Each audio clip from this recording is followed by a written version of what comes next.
this stuff, and I just get to sit in the background, so I don't really Oh, know there it what goes. goes on Now behind the scenes. streaming live. Now we're streaming live. There we go. There we go. All right. Think we're good there.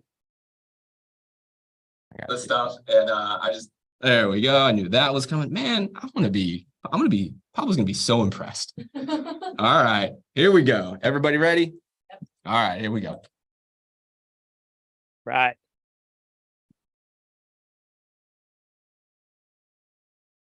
All right, everybody. Hello and welcome to the Thursday edition of the Not Your Average Investor Show. I'm Greg Cohen, and I am here with an incredible guest who I will introduce in just a second. The person who is not here, unfortunately, is Pablo, our good friend and my co-host. So we wish him, he is doing some really big things for his business at the moment. We wish him well. And you guys know what that means. Every once in a while, I get to host the show by myself. And you know what? Sometimes it's like the blind leading the blind. Sometimes I need a lot of help from all of you today. So as we start out the show today, guess what? I'm not going to be perfect. I'm going to do the best I can. And the best way for you to help this whole show be super valuable is to take part in it and to be a part of the chat and to be a part of asking incredible questions. So thank you all in advance for being here. I do want to say a special welcome to Madison the Magnificent, our MTM community leader over there. Say hi, Madison. Hi, everybody.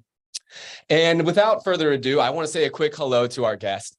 Thomas Vickers joins us. Thomas is, when you get to hear Thomas's story, you're going to be blown away. Thomas has been a client of ours for many years. He is a traveling physical therapist. He invests in real estate. His family has been investing in real estate for quite a number of years, and just some incredible insights to share with us all today. So Thomas, welcome to the show. Hey, man, I am so excited to be here. I've been kind of stalking JWB since about 2014, but I didn't officially become a client until 2021, 2022. I can never keep track. It feels like it's been a while now because you guys are so awesome.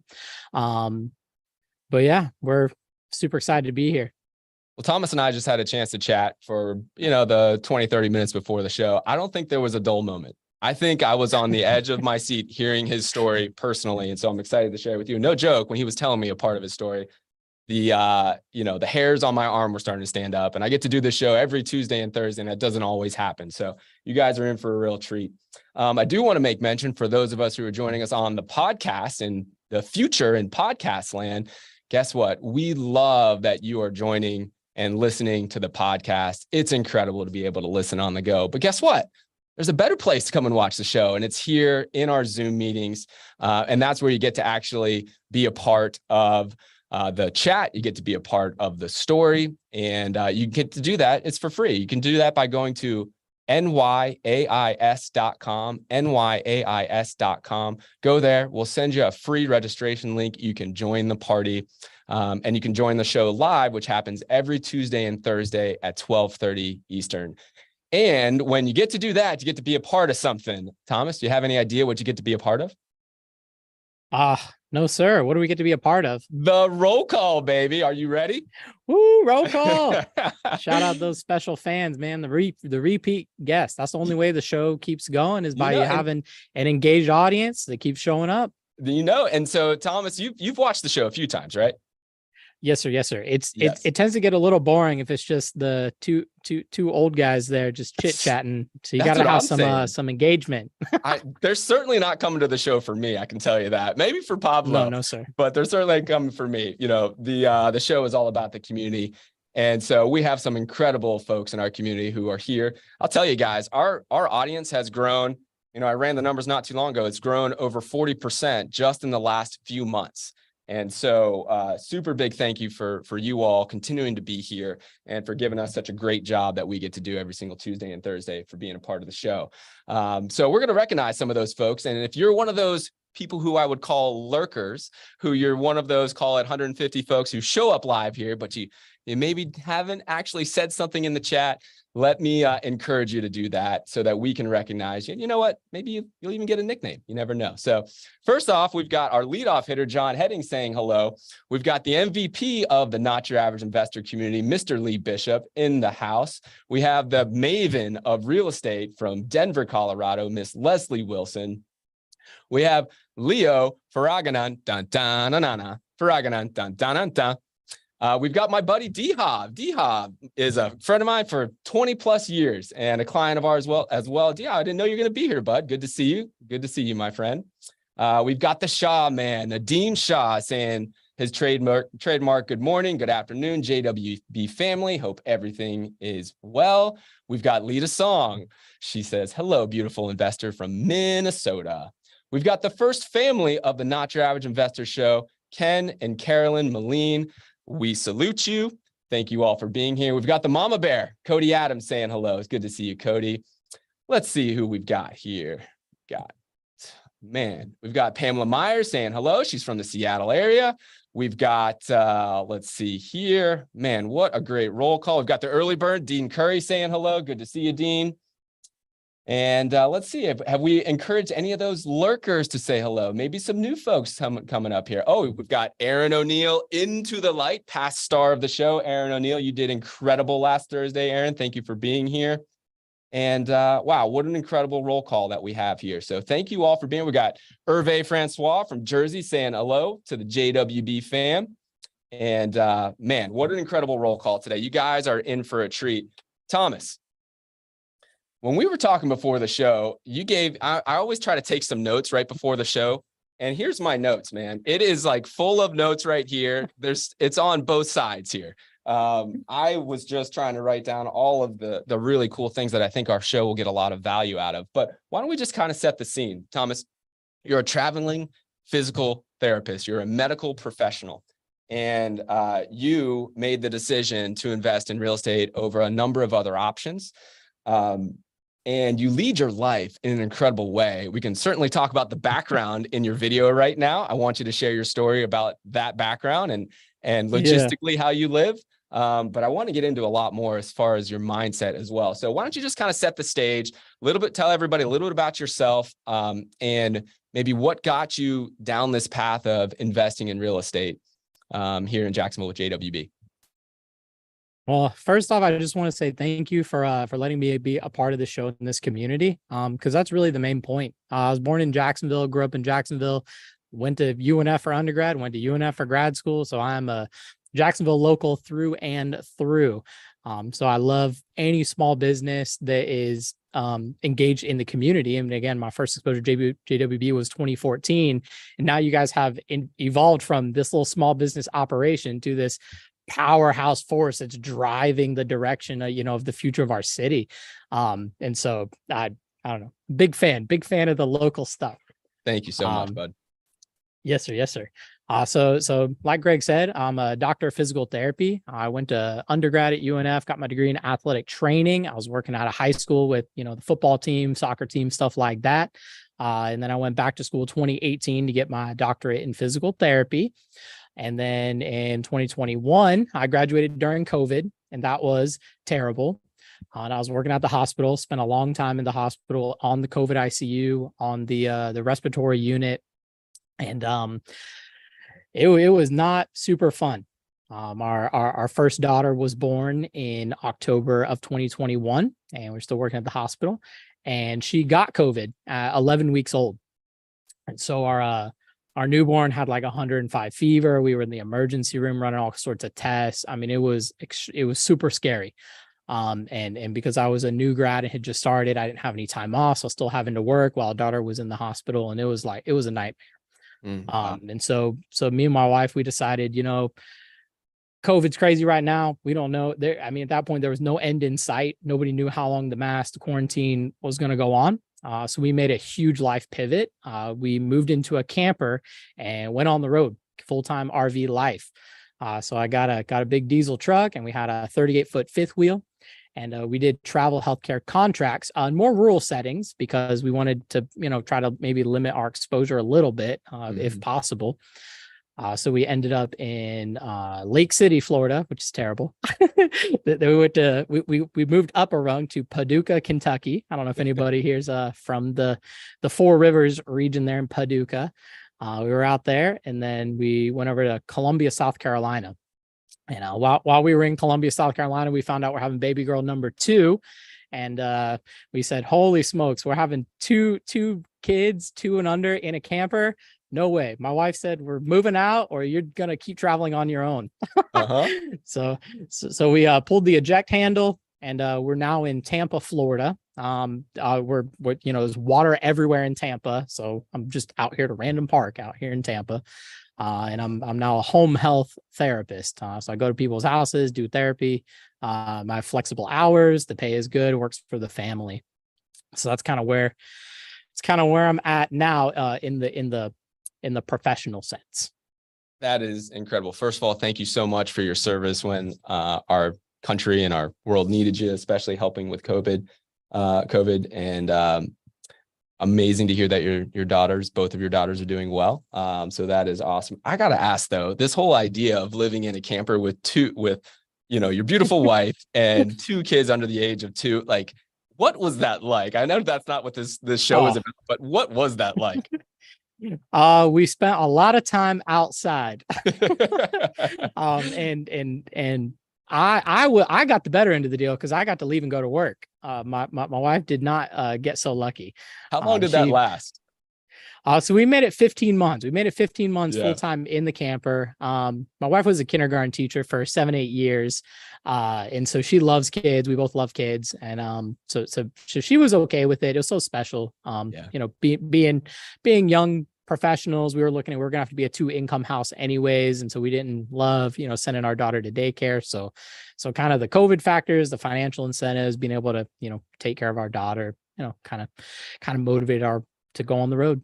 Fantastic. Well, that is an incredible story. And I bet something that, you just look at it, and as we talk more about your story, there's so many things that people probably said, you can't do that. You can't do that. And I know you've broken through a number of those barriers, and that's an incredible one right there. Let's talk about your real estate journey. Tell everybody a little bit about maybe your family's background. I know they started to invest, I think back in 2006, or at least started to buy real estate in 2006, and take people through that journey, maybe about how your family made investment decisions or how they made those decisions, back in the day till now. Now you let everybody know how many properties you own, and your mindset about that. Yes, sir. Absolutely. So we're all here for real estate. So I'll get to cut to the chase. So I'm the oldest of 6 kids, and we're 20 years apart. So I'm 30. My youngest sibling is only 11. So we have a pretty widespread of kids there. Mm-hmm. And so my family, housing and finances have always been a little bit of gymnastics, just the logistics of having that many kids and sports and school and, things like that. A lot of my parents' friends, 2004 to 2006, got in on the new construction craze. If you're familiar with Jacksonville, up towards the airport, Duval Station Road, Sterrett, Pulaski, all that. The River City Marketplace was under construction, hadn't been built. Now it's a monster place now, but back then it was, there was only Walmart in the movie theater back then. And so we had a couple friends, they bought a house, they lived in it for a little bit, they sold it, they made $50,000. Another of our friends did that, they made $80,000. My family was like, oh man, this sounds like a great plan. So they built a new construction house in 2006, October 2006. We moved in. We were like, wow, this house is great. We're gonna look for our next one to move out. And then we all know the Great Recession came and hammered everyone. Right. And suddenly my parents' plan was rapidly dismantled. And of course, they had an adjustable rate mortgage that was going to recalculate. And the home was worth, they put in $185,000 to build the house. And so their options were going to be, okay, do we just live here? Do we move out and take the loss? Like what are we going to do here? So kind of what they opted to do was we bought a house for our family off of a short sale at a great price because foreclosures were everywhere. 2-story in-ground pool, great for the big family. And they opted to keep that home as a rental property from 2009. And in fact, it is still in our portfolio now. And we just moved it into management with JWB last fall.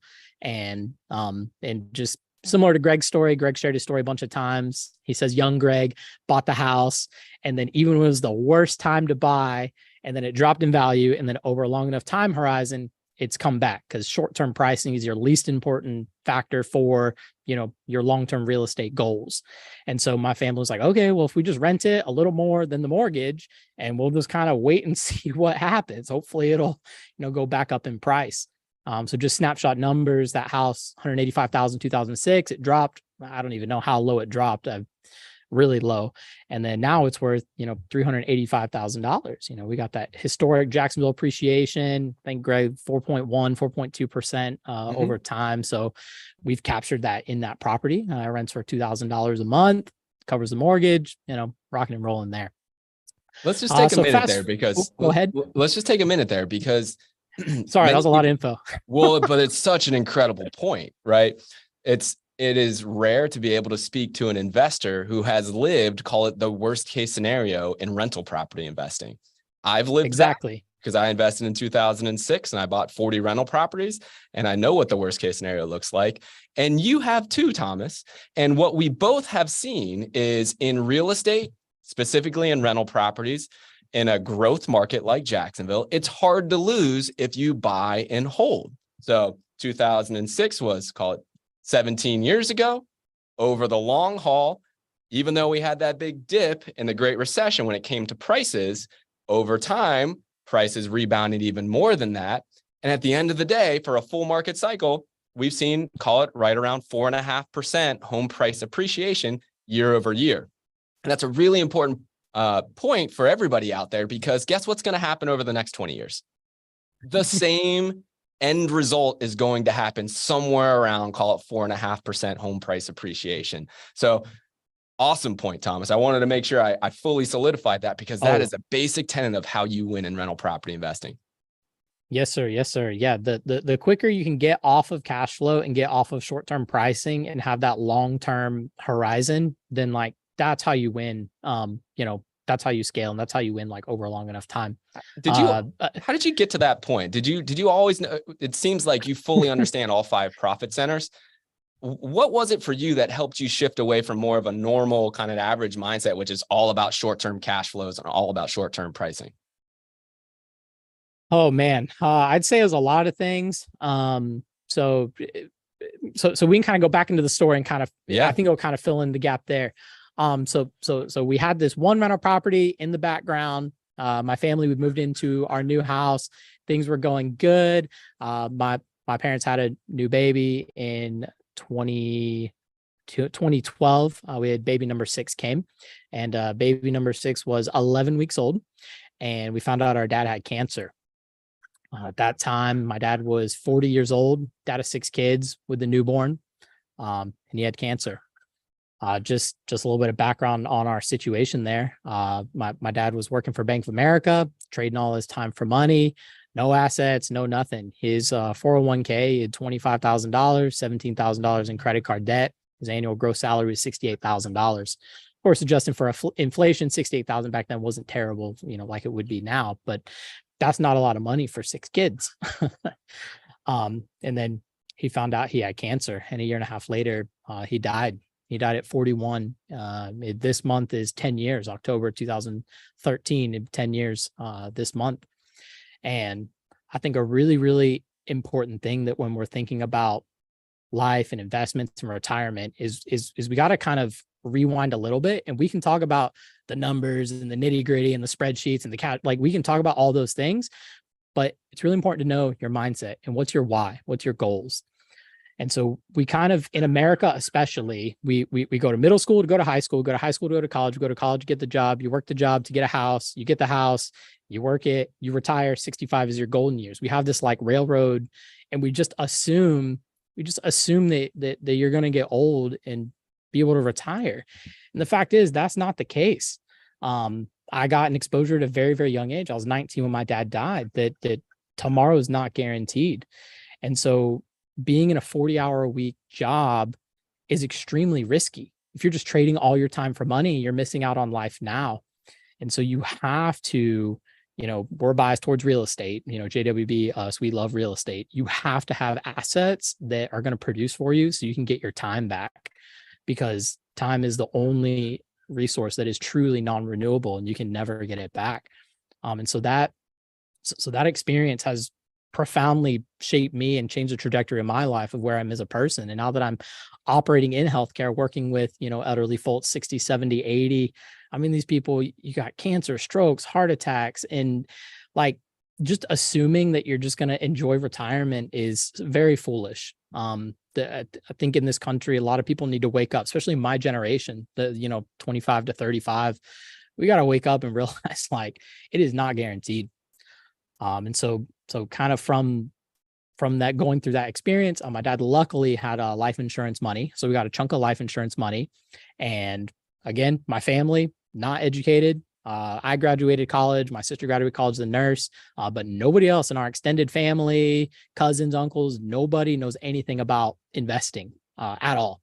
So stocks, bonds, annuities, all that stuff, completely foreign. We had no idea what to do with the life insurance money. But because we had that rental property from 2009, 2013, so we'd had it for 4 years, and we were like, okay, this real estate, we can touch it, we can hold it. There's one global stock market that you have no control over, and all the forces control it. But real estate, it's very, very regional. It's very focused. And if you know the area, you can kind of juice your money a little bit because you can improve the property. You can make it better. You can know what neighborhoods are good, what schools are good. And so you can kind of have an advantage for selecting your asset. And so over the next few years, spent a lot of time reading and studying and learning and networking. From 2016, 2017, I think I listened to 25 to 30 audiobooks. So really the two biggest ones that like set the anchor of that long-term time horizon were the Millionaire Real Estate Investor, with the strategy of buy $1 million, own $1 million, cash flow $1 million. And then there was another book called Buy and Hold. And so those two books, I've listened to a lot of books, but those two ones like really like stuck out in my mind. I was like, okay, this makes sense. Like long time horizon. And then I was getting exposed to JWB at that time. And so you guys were preaching the same things. And I was like, okay, this kind of makes sense. And so 2017, we did a mastermind. There's a local contractor in Jacksonville, Cameron Gaskill from Suncoast Renovations. Nothing but love for Cameron. Like he's out there just flipping houses, churn. Does great at it, makes a lot of money. His course and everything we did was great. 6-month mentorship course. We learned everything we need to know about every aspect of construction of flipping a house, which has come to a huge advantage, as we've kind of done that. But I kind of layered that house flipping because I knew I was in healthcare and we're not general contractors or, you can hire it out, but we kind of put the flipping under our long-term time horizon. And so we kind of use value add. So we figure out how do we get, a distressed property, make it better to be a rental for that long-term, a long-term gain. And so that's, wow. there's a lot there. I apologize. Well, nothing to apologize for. Again, I'm writing notes. I hope everybody out there is writing some notes here because there are some serious golden nuggets here. And I see some questions already coming in. If you want to ask Thomas some questions, feel free to do that. Go ahead and do that into the Q&A. If you put it in the chat, I'm not going to be able to see it right now. So go ahead and put those into the Q&A. But Thomas, I just wrote, one of the things I wrote down here is risky. And it's really interesting to see what you view as risky versus what the average public would view as risky.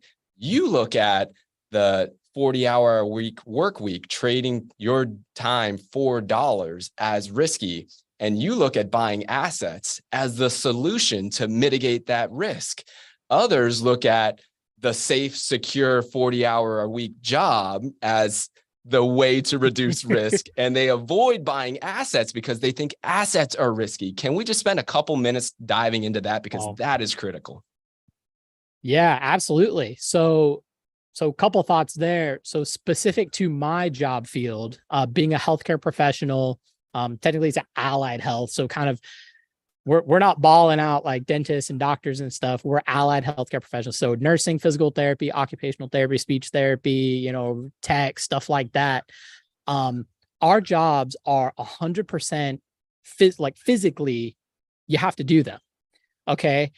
I've spoken to tons of healthcare professionals that had an injury or they had an emergency situation, a sick kid, they got sick, someone in their family got sick, they herniated discs in their back, they got COVID and they couldn't move for 3 months, and they were totally screwed because there is no, when you have a professional degree like that, there is no light duty.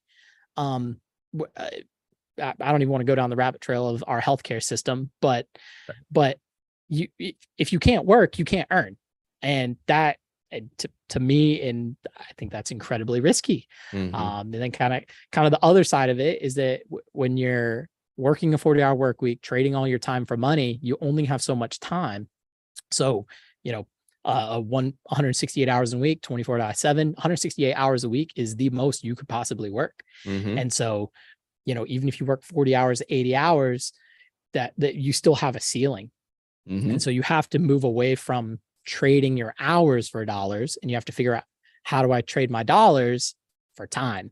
And so that's where, that's that mindset shift of like Rich Dad Poor Dad. Stop being an employee, you got to be employer mindset. And so, it's really clear, the success traits that we see from the guest investors we get to have on the show. It's a different way of thinking. We in this Not Your Average Investor community think differently, and it should be celebrated. And when I think about what I'm hearing from you, Thomas, it is thinking differently. It's understanding that what normal people call risk is actually mitigating risk, right? Going away from trading your time for dollars is actually mitigating risk. And I loved how you said, listen, we only have 168 hours in the work week. If you're, and if you are thinking like that is reducing risk, that is your max income that you can earn from your active income, 168 hours times whatever you earn or your salary or whatnot. If your expenses are right there, that's risky. That's risky. The only way to break that is unless you could have an opportunity to significantly increase your income and keep your expenses down here, which many people just don't have that. They have to work a lifetime to get there. Maybe they never get there. Or you can do this while you are working. You can have enough income to offset the expenses, but you make different decisions with the money that you earn. And you take some of that and you take it over to this other bucket, and that other bucket gives you the opportunity to make money passively without your active work. At the core of it, that's what we all love. But not many people get that. So you heard some really good books from Thomas, Rich Dad, Poor Dad, that we talk a lot about in this group. If you are a regular, if you join the show regularly and you haven't read Rich Dad, Poor Dad, I'm going to jump through the Zoom meeting and just, give you one of these. Go ahead and read that book. It changed my life. It changed everybody else's life. You also mentioned the Millionaire Real Estate Investor and another book called Buy and Hold that will help you with that mindset shift. You talked a lot about how your family, not educated in stocks, bonds. There was this element that real estate is simple to understand and it's tangible and we understand, and there's fundamentals. And you also mentioned how you can have an advantage in real estate over the market because of the team you work with, your experience, your knowledge in a local area. And that's celebrated. That's celebrated in the real estate world. In the stock market, that's not celebrated. You can't do that. It's called insider that'll get you in prison. Yeah, you don't want to do that. So, in a nutshell, real estate made sense for all those reasons for you. And we haven't even talked about better returns or things of that nature.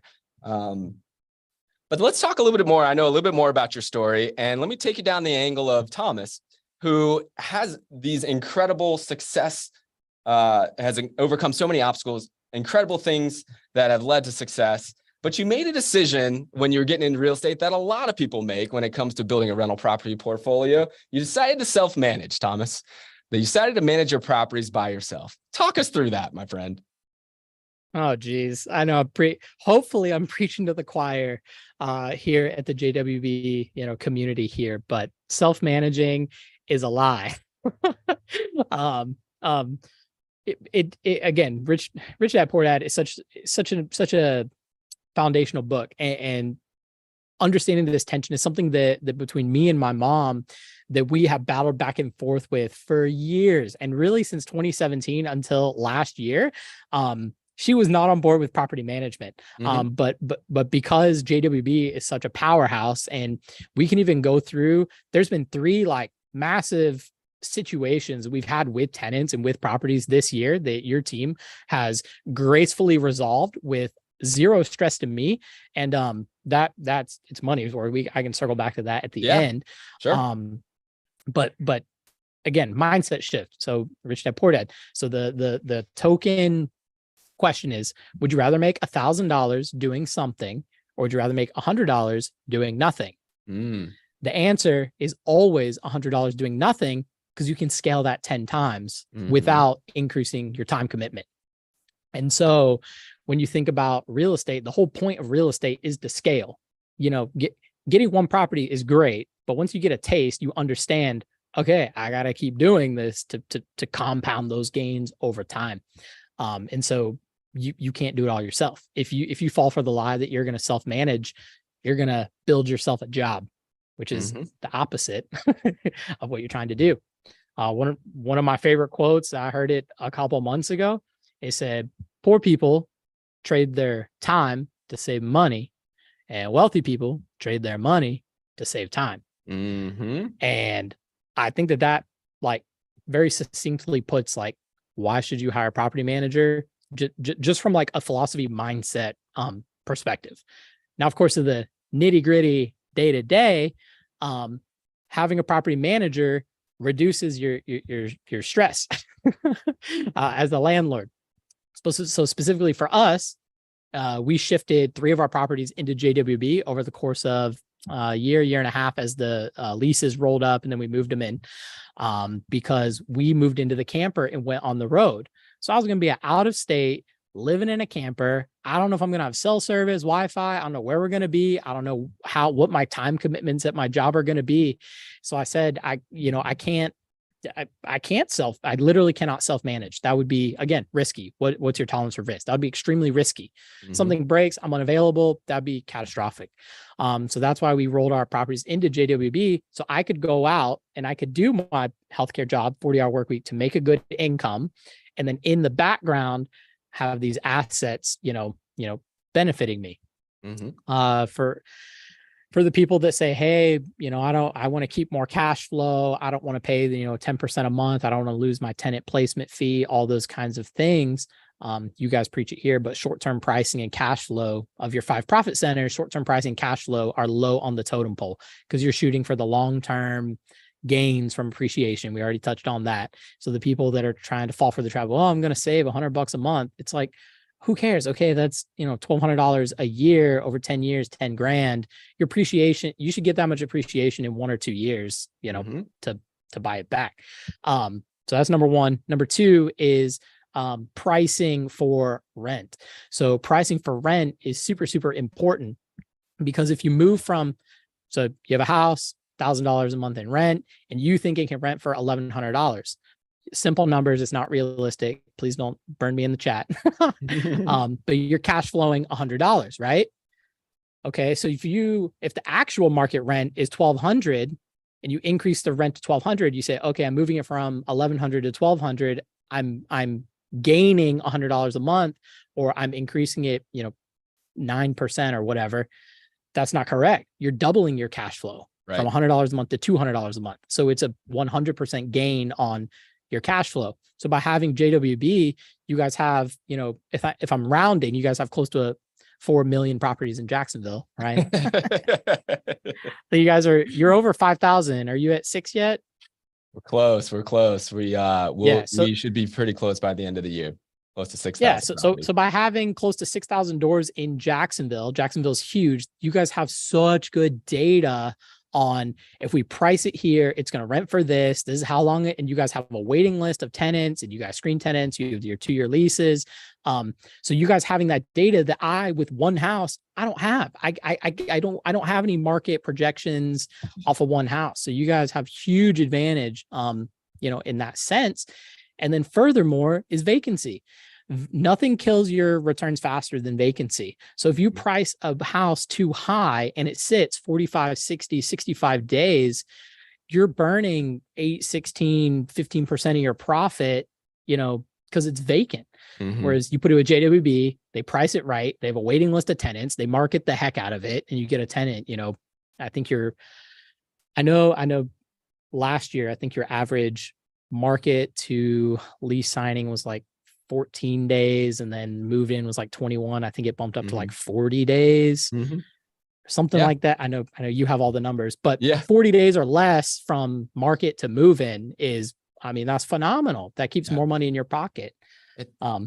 It's all about driving the value. I just keep saying to myself, everything that you're saying, it comes down to value. And when people can make decisions based on value rather than price, they're going to be in a better position.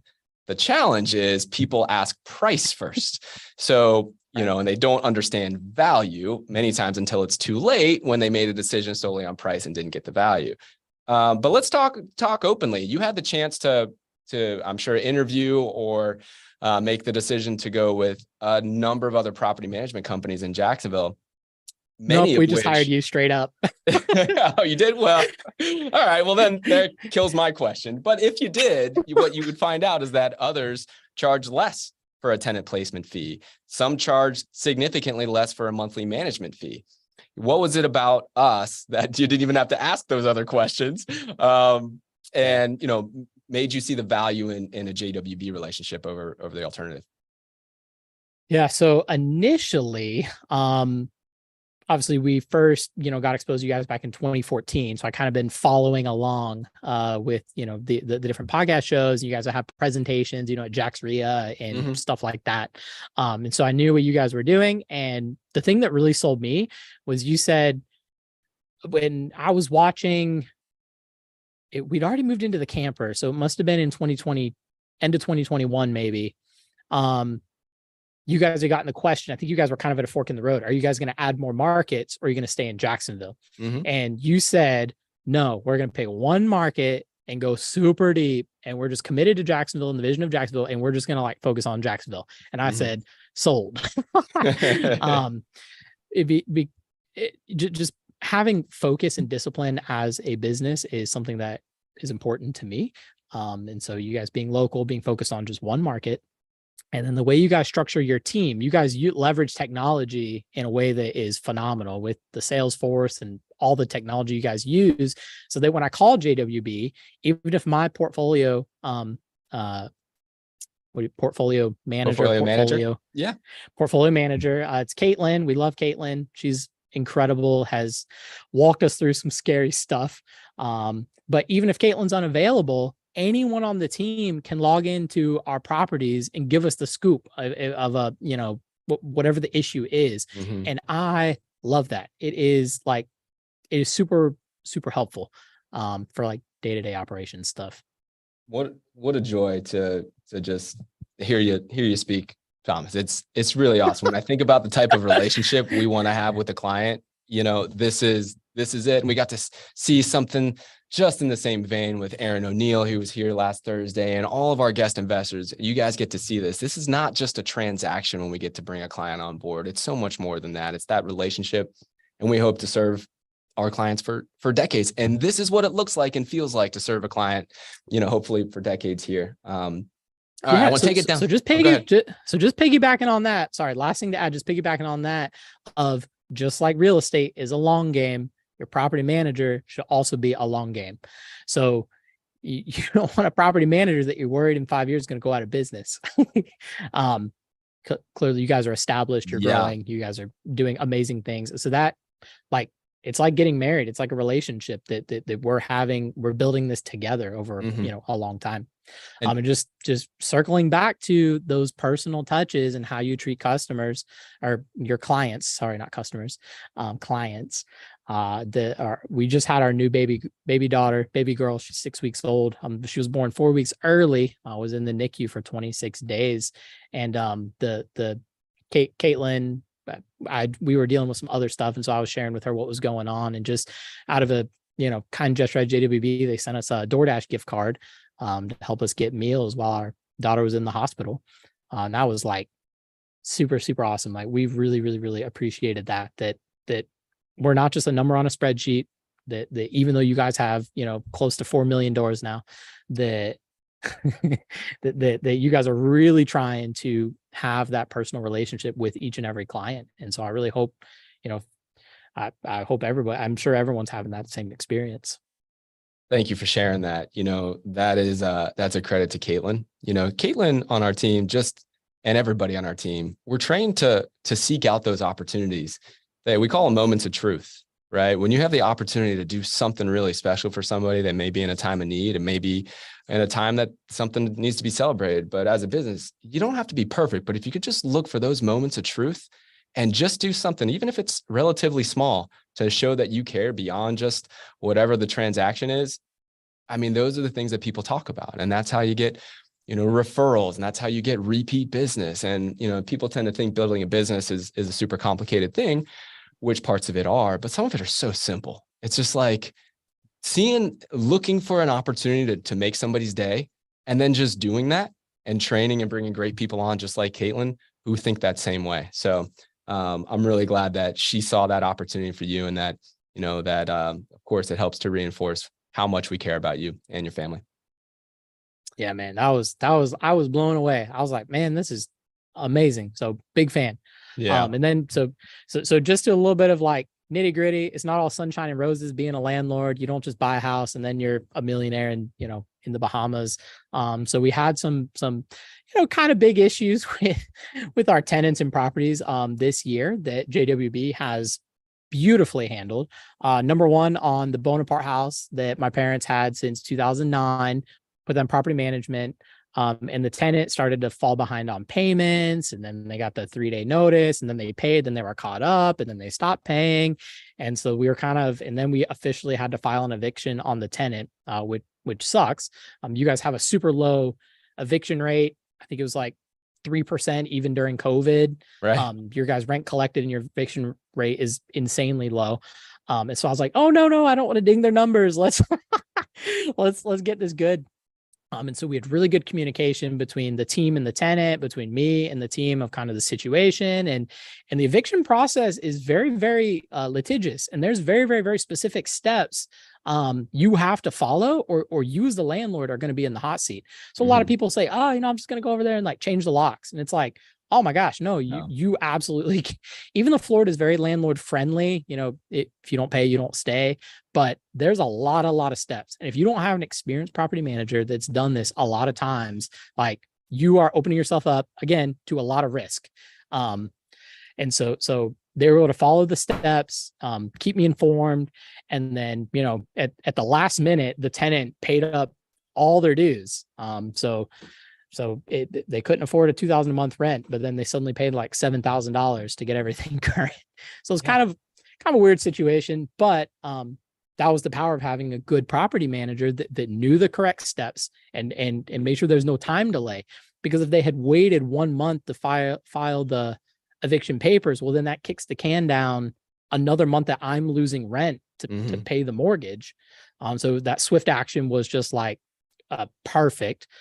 The second one, we had a we had a shipping container at a rental property. The city cited us. And JWB, they do a lot of new construction. So you guys are best friends with the city inspectors and permit people. And so you guys were able to figure that out, get the shipping container removed. And, I didn't get any fines or anything. That was super helpful. And then we just had a tenant move out with no warning. They called and said, hey, we're out of the house. Which is pretty crazy. And so we had to do a turn on the property, and JWB sent me an estimate. I approved it over email, made my contribution, and you guys had it turned and back on market in 7 days, which was freaking nuts. Y'all painted the whole house and did the yard. And so those 3 things were like more like nitty gritty. This is what a property manager does for you. So do you have anything that we screwed up?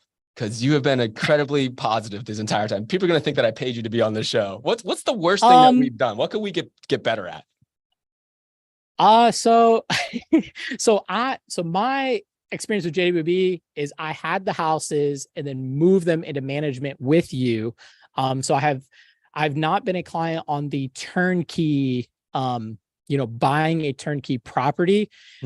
Last summer, we were trying to figure that out before we purchased another property last October. And then that's property number 3 in the portfolio, San Salvador there. And so we were shopping for houses and we were trying to figure out with you guys.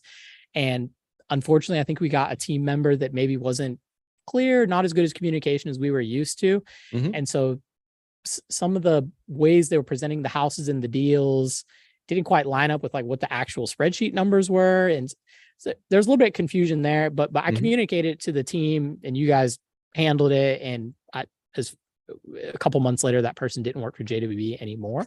Okay. So I don't, I don't know what the full situation was there. Way to go, Thomas. You got you got him fired, Thomas. Way to go.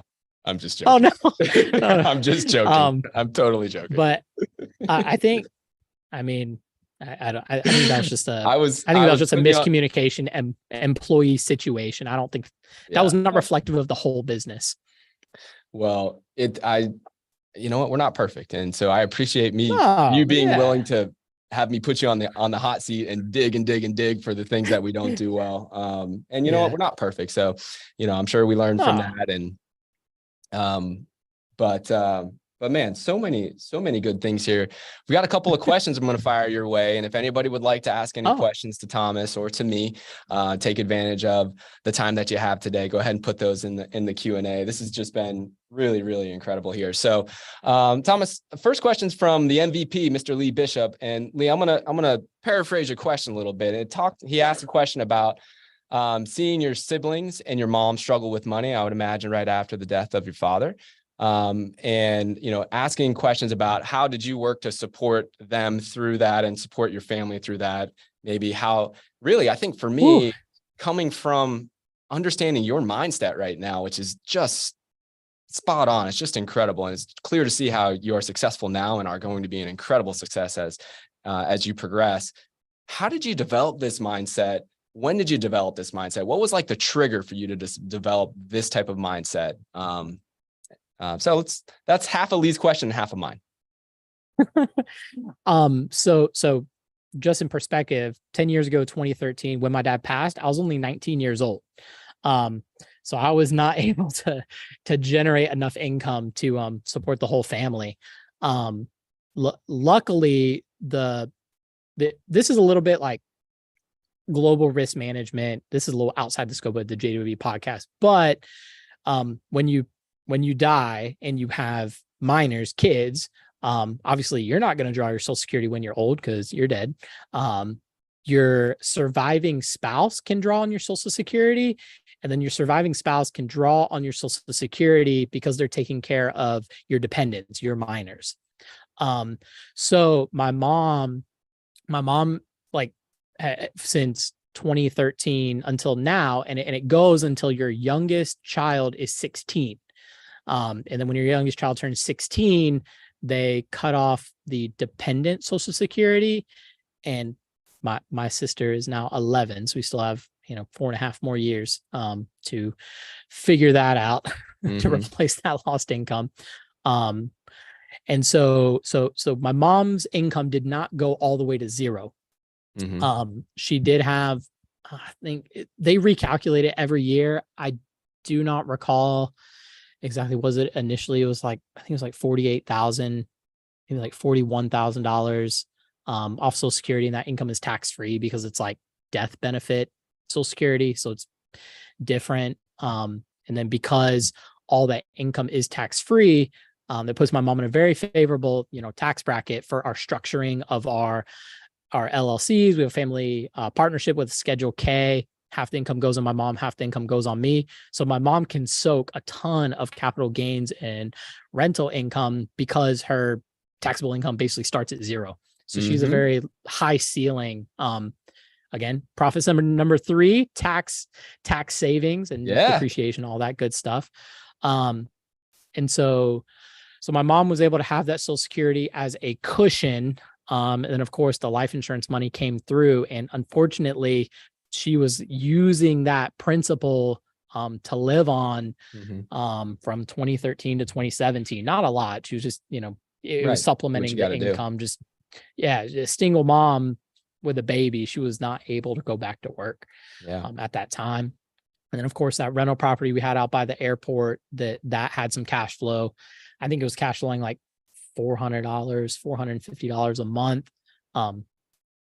gross. We didn't know anything about vacancies and reserves back then. So it was probably only like $100 actual profit.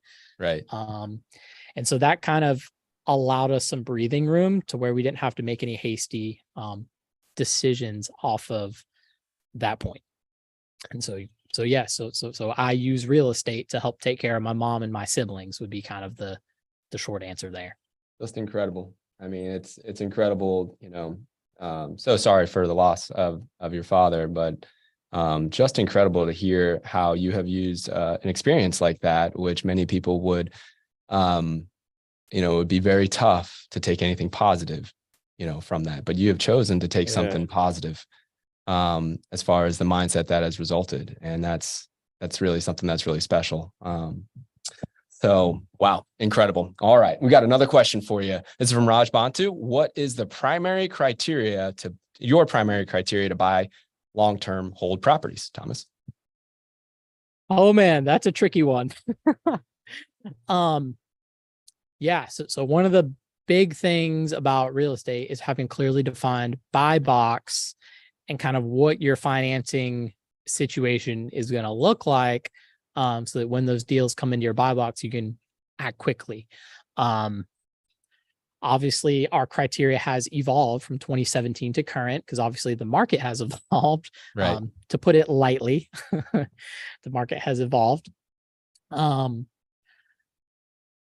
So again, our general philosophy is we target a little bit more expensive properties to try to maximize those appreciation gains. So simple numbers, if you have a $100,000 house that goes up 4.5% historical Jacksonville appreciation, you capture $4,500 a year.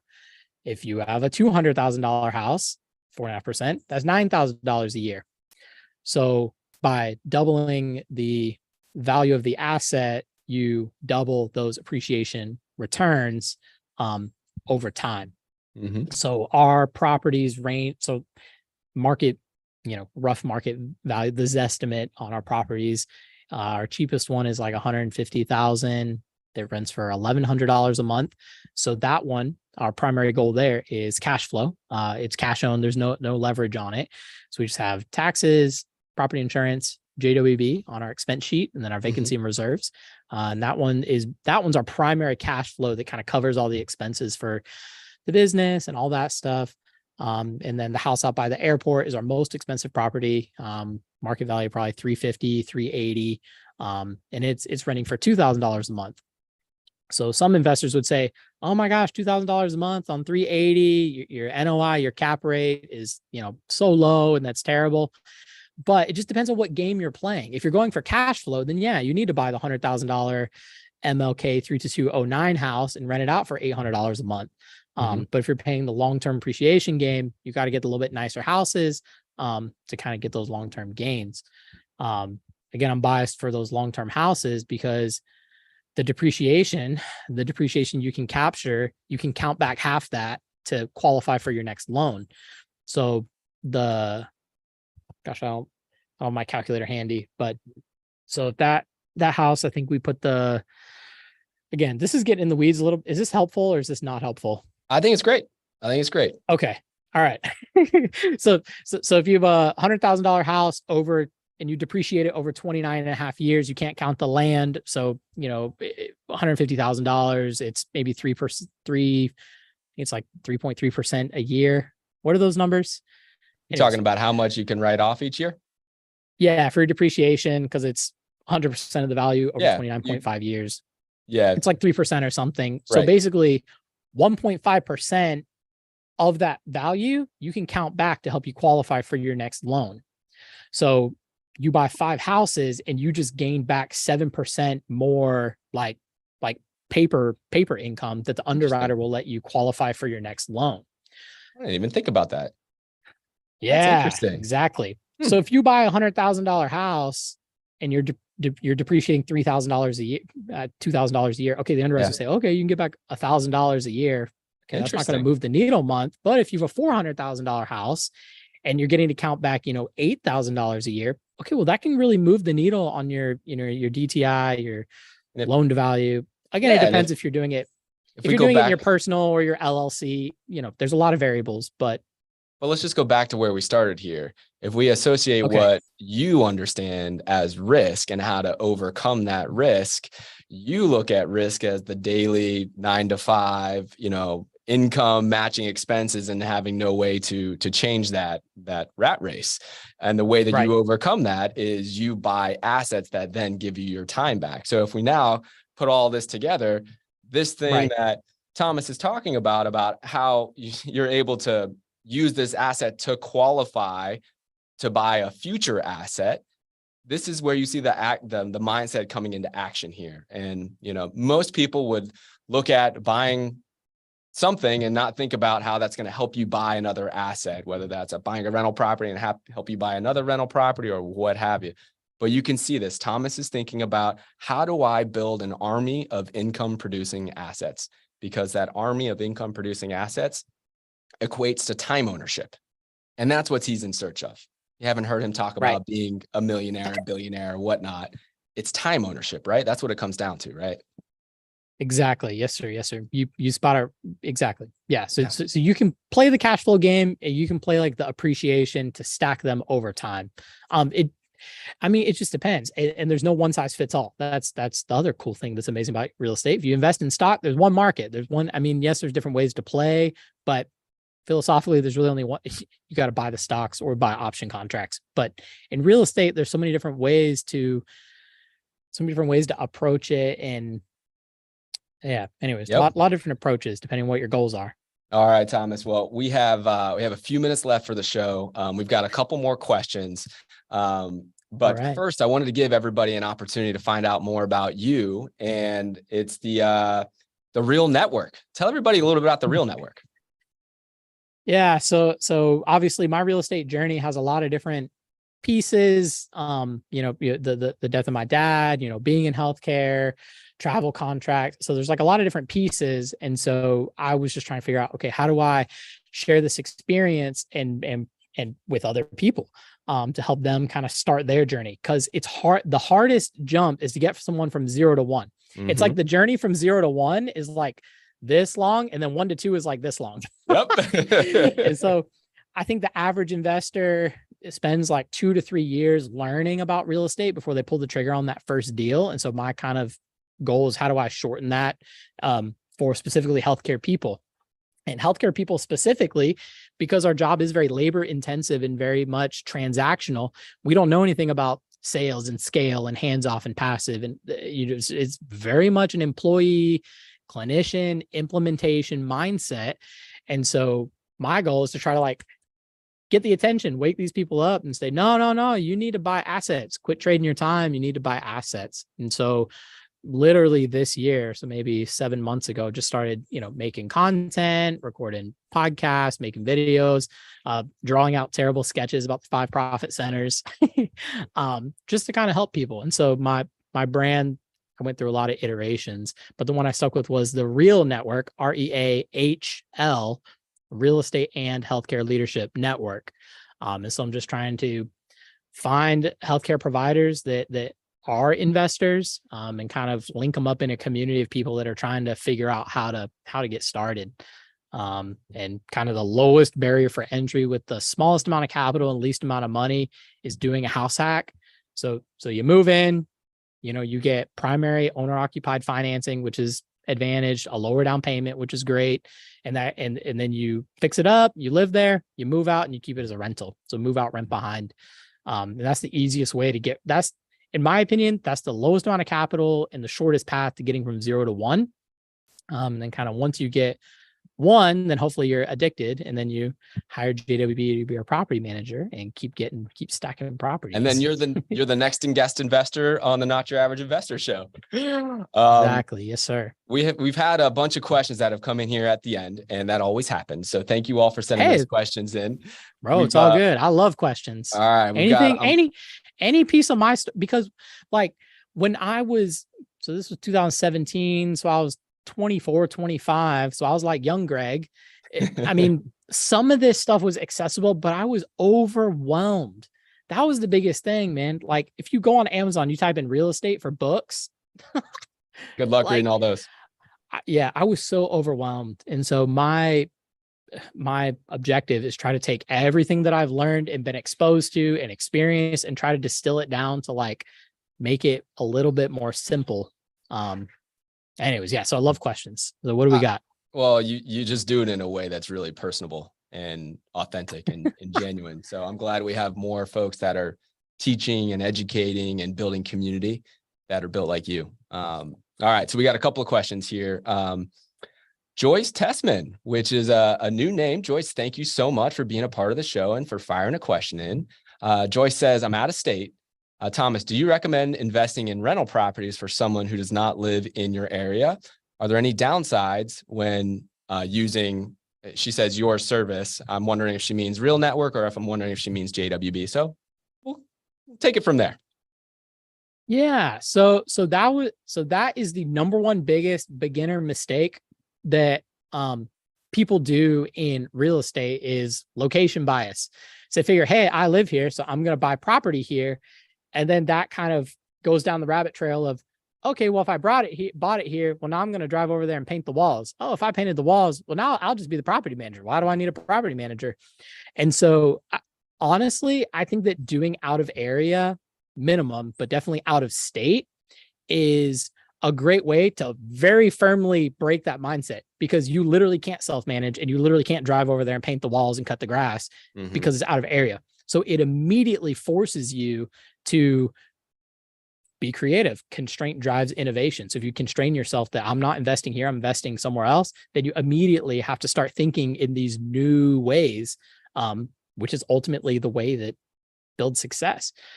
So I got very lucky because I lived in Jacksonville and invested in Jacksonville. Jacksonville turned out to be a good market. So I got lucky. But now, like moving down here to Tampa, if I grew up here in Tampa and I was to invest in Tampa, holy smokes, I'd be priced out. I mean, right. A not so good house in a not great area, it starts at like 300,000 down here. I mean, your barrier to entry, like for capital, is so high that finding a market like Jacksonville, you have your Florida pricing, and I know we were way below. I know we're catching back up to like average Florida pricing, but we're still undervalued. I know that's one of your arguments for still less expensive than Tampa, Orlando, and Miami. Oh my God, yeah. Yep, I'm here. I know. Yeah. But so my short answer would be yes. Going out of state, it forces you to run your business like a business from day one, and not just build yourself another job. Yeah. And I wonder why there's this magnetic attraction that in real estate, if you think about it from an investment perspective, that we somehow have to be close to it. If you realize where you're spending your money or where you're investing your money elsewhere, you don't have this magnetic attraction to like be next to it and to like be forced to solve the problems that come along with that. You hire incredible people and they produce a return on investment for you. So break the bonds that make you think that real estate should be different. Hire the best team in the best market, and then go be successful. That's what we would say. Exactly. If you buy stocks at Amazon, you don't open up your laptop in the morning and answer customer service, complaints about 1-star reviews or where's my pack. Like, no, like if you're an investor, like be an investor, be a business owner. Don't. Yeah, exactly. Yep. All right. So last question for you. And I'll just answer a couple of the other ones here before we get to the last one. Lee Bishop asked about the advantages of buying properties from JWB and the discounts that you get when you get to 5 properties and 10 properties. So we do get discounts. That is for folks that actually buy the assets from us. So turnkey clients. So Thomas is not a turnkey client. As he continues to build his portfolio with us, we're going to love that. But if you're a turnkey client like Lee is, and you get to 5 properties that you purchased from JWB and we do the management, we drop your property management fees down to 9%. And when you get to 10 properties that are purchased through JWB, we drop you down from 9% to 8% property management fees. So Lee, thanks for the opportunity to do the quick plug there. BJ McKay asked real quick, Thomas, are you done RV traveling? I think the answer is yes, right? Yes, sir. Yes, sir. We are now in Tampa, and we are going to be here we'll be here for a little while. Sounds like you got your hands full. Oh my gosh. Yeah. Yeah. Two kids under 2. I was there. I don't know. Yeah, I was there. That was it's busy. pretty, never a dull moment, but no camper for right now. Ronald Thwing says, and first of all, thank you, Ronald, for asking a question, for being here, for stepping outside of the shadows and not being a lurker anymore. We appreciate you. He asked, is the Real Network on YouTube? Why don't you tell everybody how they can find the Real Network and be a part of it? Yeah, yes, sir. So so our website is BeReal.com, Be Real. On Instagram, we're the Real Network, REAHL Network. And then we have a podcast on Spotify, and kind of specific for the healthcare community, especially physical therapists, is we're graduating school with an average of $140,000 to $180,000 in student loans. And then the average salary for a PT is like $70,000. So those numbers just don't work great. And if your strategy, there's some people that their strategy is they're going to rely on the government and Uncle Sam to help them forgive or pay down or whatever their loans. And I don't know. It's a lot of every single student loan policy right now is signed into order by executive action, not passed by Congress. So every single plan can change at any moment. And we just experienced that just now. The plans that President Obama wrote in, President Biden just changed them all up. And so again, back to risk. What is risky? If you're relying on Uncle Sam to help you get rid of your student loans, I think that's super risky. So we're trying to help people, use real estate to pay off student loans, because you can get the monthly cash flow to pay your monthly payment.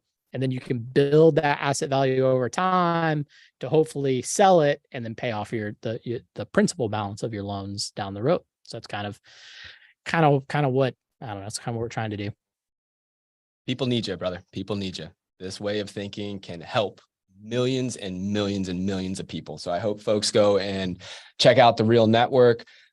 First of all, I want to say thank you to you, Thomas, for being here, for being so open, honest, authentic, transparent. Thank you for sharing, some of the challenges that you went through to get to where you are. Man, I find your story so inspiring. So really, really excited to have you here as a guest, and we'll keep the seat warm for you. We're going to have you back on sometime in the future too.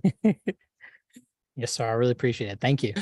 My pleasure. My pleasure. Our pleasure. And thank you to everybody here for being on the show. We had over 50 people were here, registered, attending live, asking questions. I mean, this is not like, Tuesday night at 9:00, right? This is the middle of the day. Sometimes it's in the morning, depending on where you are in the country. And you all show up every single Tuesday and Thursday.